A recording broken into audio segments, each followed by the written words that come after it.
Film की शुरुआत में फिंच नाम का एक शख्स भयानक तूफान में दिखाई देता है। उस वक्त उन्होंने यूवी सूट पहना हुआ था। इसके बाद फिंच एक बड़े से स्टोर में चले जाते हैं और उनके साथ डेवी नाम का एक रोबोट भी है। फिंच जब उस स्टोर के अंदर जाता है तो देखता है कि उस स्टोर में कई लाशें भी है। बाद में उसका रोबोट वहां आसपास पड़े जरूरत की चीजों को लेने लगता है। फिंच भी वहां से अपने और अपने कुत्ते के लिए खाना लेता है और फिर इसके बाद फिंच अपनी वैन में बैठकर वहां से दूर चला जाता है। अब पूरे शहर का नजारा दिखाया जाता है जहां सब कुछ नष्ट हो गया था और उस जगह की हालत सबसे खराब थी क्योंकि पृथ्वी के ओजोन लेयर के नष्ट होने के कारण टेम्परेचर बहुत बढ़ गया था और अल्ट्रा वायलेट रे के कारण लोग अपने घरों से बाहर नहीं निकल सकते थे, जिस वजह से कुछ लोगों को छोड़कर सभी लोगों का अंत हो गया था। इसके बाद फिंच एक नक्शा देखता है जहां उसे पता चलता है कि उसने हर जगह से खाना खा लिया है। इसके बावजूद वो खाने पीने की चीजों की तलाश में आगे बढ़ता है। उस शहर में तूफान आने वाला होता है जिस वजह से वो शहर छोड़कर निकल जाते हैं। जब फिंच अपनी कार को एक जगह रोकता है तो तूफान वहां भी आ जाता है। फिर फिंच और उसका रोबोट डेवी किसी तरह आगे बढ़ते हैं। बाद में फिंच डेवी को एक लैब में ले जाता है जहां वो खुद को और डेवी को साफ करता है। फिंच गंभीर रूप से बीमार था क्योंकि वो ट्यूबरक्लोसिस नाम की एक बीमारी से पीड़ित है जो उसके लंग्स को काफी नुकसान पहुंचा रहा है। फिंच अपने कुत्ते से मिलता है, वो एक दूसरे के काफी करीब थे। फिंच अपने कुत्ते को खाना खिलाता है जिस खाने को वो दुकान से लेकर आया था। इसके बाद जब फिंच खाना खा लेता है तो उसे पता चलता है कि उसके पास खाने के लिए बहुत कम खाना बचा है।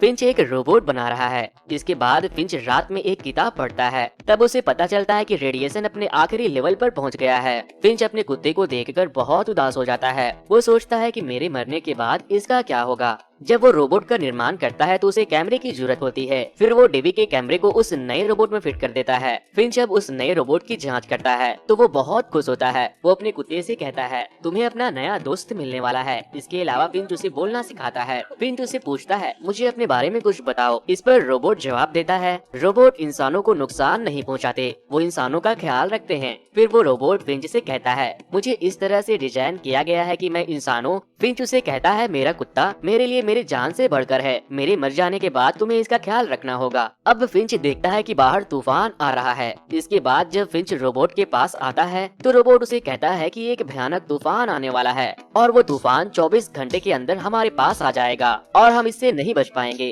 क्योंकि ये तूफान 40 दिनों तक जारी रहेगा। ये सुनकर फिंच समझ जाता है कि उन्हें ये जगह छोड़ना होगा, लेकिन यहाँ उसका काम अभी भी अधूरा था क्योंकि उसे रोबोट की पूरी बॉडी बनानी थी। इसके बाद वो सैन फ्रांसिस्को जाने की सोचता है। वहीं फिंच की मुंह से खून बहने लगता है जिसके बाद फिंच बहुत उदास हो जाता है। इसके बाद फिंच उस रोबोट की पूरी बॉडी भी बना लेता है। फिंच उस जगह को छोड़ने के लिए सामान पैक करना शुरू करता है और रोबोट ऊपरी मंजिल पर चलने और दौड़ने की कोशिश कर रहा है। फिंच डेवी को पूरा सामान पैक करने के बाद साथ चलने के लिए कहता है, लेकिन डेवी के पास कोई कैमरा नहीं है इसलिए वो देख नहीं पाता। इसके बाद फिंच एक सीसीटीवी कैमरे से एक कैमरा लेता है और वो उसे डेवी में फिट कर देता है। अब फिंच उस जगह को छोड़ने के लिए पूरी तरह से तैयार है। बाद में वो उस जगह को छोड़कर सैन फ्रांसिस्को जाने लगते हैं। इसके बाद वो वैन से आगे बढ़ते हैं। फिर फिंच एक शहर में रुकते हैं। इसके बाद फिंच रोबोट को अपने साथ आने के लिए कहता है। फिर वो दोनों बाहर चले आते हैं। फिर वो रोबोट को सभी नियम और कानून बताता है। अब फिंच को अपने कुत्ते के लिए भोजन की जरूरत पड़ती है।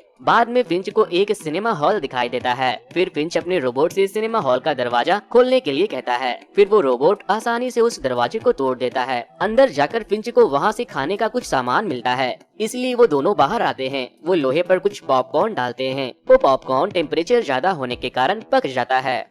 ये देखकर फिंच बहुत खुश होता है। इसके बाद वो आने वाले तूफान को देखते हैं। वो उस जगह से चले जाते हैं, लेकिन वो तूफान उनके पास आ रहा था। फिंच ये समझ जाता है कि इस तूफान से बच नहीं पाएंगे, इसलिए वो अपना यूवी सूट पहनकर बाहर आता है।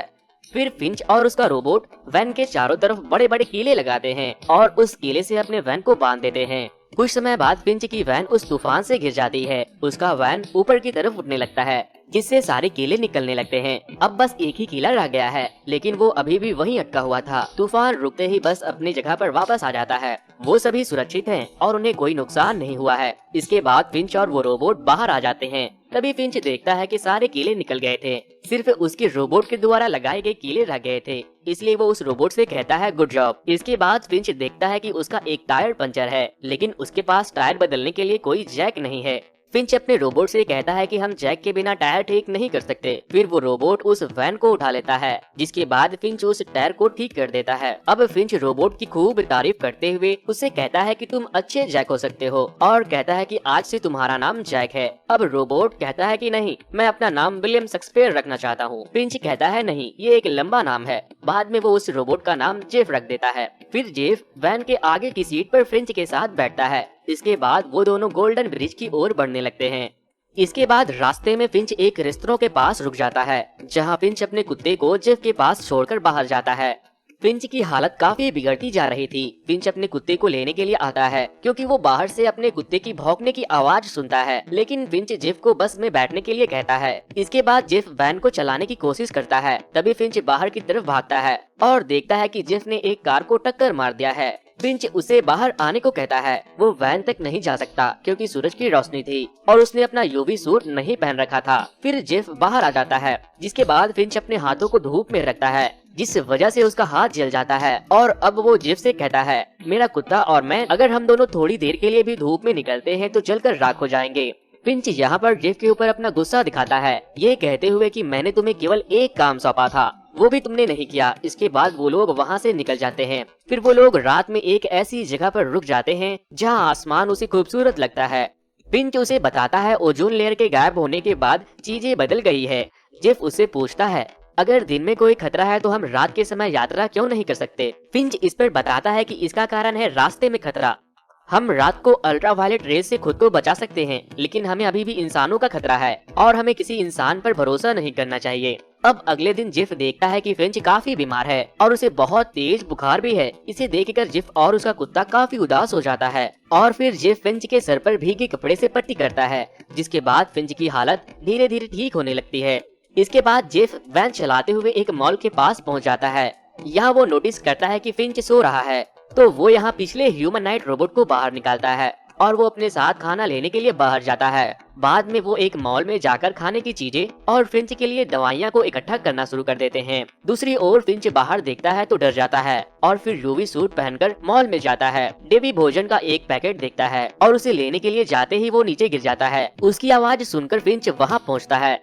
वो देखता है कि डेवी पूरी तरह से टूट चुका है, तो फिंच उसे स्विच ऑफ कर देता है। बाद में फिंच एक जगह पर एक आवाज सुनता है, तो वो उस जगह की जांच के लिए जाता है जहां उसे जेफ मिलता है। फिर वो जेफ से कहता है चीजों को इकट्ठा करने के लिए किसी भी स्थान पर नहीं रह सकते हैं, इसलिए वो दोनों बस में चढ़कर दूर चले जाते हैं। जिसके बाद फिंच नोटिस करता है कि एक कार उनका पीछा कर रही है, तो फिंच उस जगह को छोड़कर शहरी क्षेत्र में आ जाता है, लेकिन वो कार अभी भी उनका पीछा कर रही है।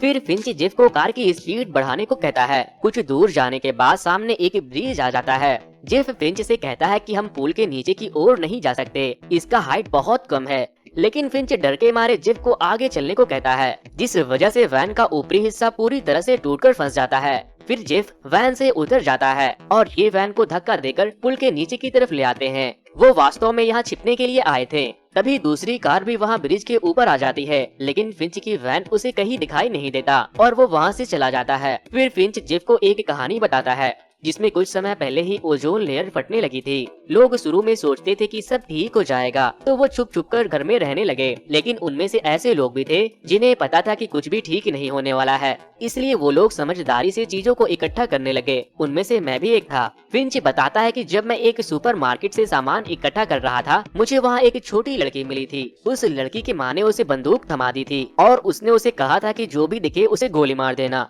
तब मैं समझ गया कि अगर मैं उनकी मदद के लिए गया तो वो मुझे मार डालेंगे, इसलिए मैं वहाँ छिपता रहा। इसके बाद कुछ लोग उस छोटी सी लड़की के पास गए। उसके पास बंदूक थी और उसने कई बार अपनी बंदूक चलाई। इससे पहले कि मैं कोई कार्रवाई कर पाता बहुत देर हो चुकी थी, क्योंकि उस छोटी बच्ची और उसकी माँ को उन लोगों ने मार डाला था। मैं वहाँ गया तो उस बच्ची का बैग हिल रहा था। मुझे ये कुत्ता वहीं से मिला था। अगले दिन उन्होंने अपनी जर्नी शुरू कर दी, जहाँ फिंच बहुत बीमार है, इसलिए वो आराम कर रहे हैं। जेफ उन्हें सैन फ्रांसिस्को ले जा रहा था। इसके बाद एक तितली उनके बस से टकरा जाती है। ये देखकर जेफ बस को रोक देता है, क्योंकि वो तितली धूप में बची हुई थी। फिर वो इसे देखने के लिए वहाँ फिंच को बुलाता है। बाद में जब फिंच धूप में अपना हाथ बाहर निकालता है, क्योंकि ओजोन लेयर को भर दिया गया था, इससे यूवी रेडिएशन का असर भी खत्म हो गया था। इसके बाद फिंच बाहर आता है और जेफ यहाँ काफी एक्साइटेड है। फिंच सूरज को देखता है और उसकी किरणों को महसूस करता है। इसके बाद जिफ और उसका कुत्ता भी बाहर आ जाता है। फिंच बाहर आकर उस जगह को उत्साह से देख रहा है। उस समय वो एक तितली को देखता है जो उड़ते समय उसके हाथ पर बैठती है। इसके बाद वो आगे बढ़ते हैं। फिंच एक सूट पहनकर बाहर आता है। फिर जिफ फिंच को बोलता है कि मैंने कल रात सपना देखा था। मैंने वहाँ सपना देखा था कि हम एक सुनहरे पुल की ओर बढ़ रहे हैं। फिंच ये सोचकर हैरान रह जाता है कि रोबोट सपने कैसे देख सकते हैं, लेकिन वो इस पर अच्छा महसूस करता है और जिफ से माफी मांगता है। कुछ समय बीतने के बाद फिंच जिफ और अपने कुत्ते से बोलता है कि मैं मरने वाला हूँ। जिफ ये सुनकर उदास हो जाता है। फिंच उससे कहता है तुम मुझसे वादा करो कि मेरे मरने के बाद तुम मेरे कुत्ते का ख्याल रखोगे। जिफ कहता है मैं जरूर इसका देखभाल करूंगा। इसके बाद फिंच फिर से खून की उल्टी करता है और आखिरी में फिंच और जिफ यहाँ एक दूसरे को गले लगाते हैं और फिंच अपने कुत्ते की ओर देखते हुए उन दोनों को छोड़कर इस दुनिया से चला जाता है। फिंच के मरने के बाद जिफ और वो कुत्ता दोस्त बन जाते हैं और इसी के साथ ये मूवी समाप्त हो जाती है।